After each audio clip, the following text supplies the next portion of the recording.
तुम्ही कधी जुन्या गेट्सवर किंवा दरवाज्यांवर अशा प्रकारचे लालसर रंगाचे थर जमा झालेले पाहिलेत का? किंवा चांदीचे चमचे जे काळे पडले, किंवा तांब्याची भांडी ज्यांची चमक गेली आणि त्यांच्यावर हिरवट रंगाचे डाग आलेत. असं का होतं? याचे उत्तर एका हळू आणि गुपचूप चालणाऱ्या प्रक्रियेत आहे, ज्याला क्षरण म्हणतात. आता क्षरण म्हणजे काय? क्षरण ही एक अशी प्रक्रिया आहे ज्यात धातू त्याच्या सभोवतालच्या हवा, पाणी, आम्ल किंवा इतर रसायनांच्या क्रियेमुळे हळूहळू खराब होतात. हे धातूला कमजोर करतं आणि त्यांची चमक खराब करतं, जसं तुम्ही इथे या खिळ्याचं बघू शकता. आता आपण आजूबाजूला होणाऱ्या क्षरणाची काही प्रत्यक्ष उदाहरणं पाहूया. चांदीचे चमचे हे खूप चांगले उदाहरण आहे. चांदीचे चमचे जास्त काळ हवेच्या संपर्कात राहिल्यास काळे पडतात. हे घडतं कारण चांदी हवेत असलेल्या हायड्रोजन सल्फाइड नावाच्या रासायनिक संयुगाशी अभिक्रिया करते आणि सिल्वर सल्फाइड नावाचा काळा थर तयार होतो, जो इथे तुम्ही पाहू शकता. आता आपण रासायनिक अभिक्रिया पाहूया. इथे काय घडतं? तर चांदी म्हणजे Ag अधिक H2S हायड्रोजन सल्फाइड यांची अभिक्रिया होऊन Ag2S सिल्वर सल्फाइड तयार होतं. हाच तो काळा पदार्थ आहे जो आपल्याला इथे दिसतो, अधिक हायड्रोजन. तर चांदीच्या वस्तूमध्ये अशा प्रकारचे क्षरण होतं. आता आपण लोहाकडे वळूया. लोह दमट हवेसोबत अभिक्रिया करतं आणि एक लालसर तपकिरी रंगाचा थर तयार होतो, जो आपल्याला इथे या साखळीवर दिसतोय, ज्याला गंज म्हणतात. गंज म्हणजेच हायड्रेटेड आयर्न ऑक्साईड किंवा जलयुक्त फेरिक ऑक्साईड. इथे होणारी रासायनिक अभिक्रिया काय आहे? इथे होणारी रासायनिक अभिक्रिया खूप सोपी आहे. ती म्हणजे 4Fe म्हणजे लोह अधिक 3O2 म्हणजे ऑक्सिजन आणि पाणी यांची अभिक्रिया होऊन 4FeOH थ्राईस म्हणजे आयर्न हायड्रॉक्साईड तयार होतं. जेव्हा हे सुकतं तेव्हा त्याचे Fe2O3.H2O मध्ये रूपांतर होतं.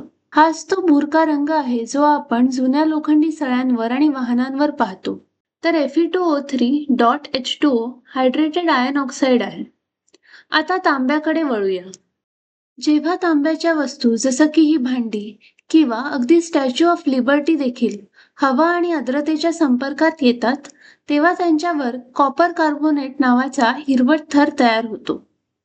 हा थर तांबे, कार्बन डायऑक्साईड, पाणी आणि हवेतील ऑक्सिजन यांच्यातील अभिक्रियामुळे तयार होतो. आता आपण इथे रासायनिक अभिक्रिया पाहूया. 2Cu म्हणजे तांबे, नंतर पाणी H2O, कार्बन डायऑक्साईड CO2 आणि ऑक्सिजन O2 यांची अभिक्रिया होऊन कॉपर हायड्रॉक्साईड CuOH ट्वाइस आणि कॉपर कार्बोनेट CuCO3 मिळतं.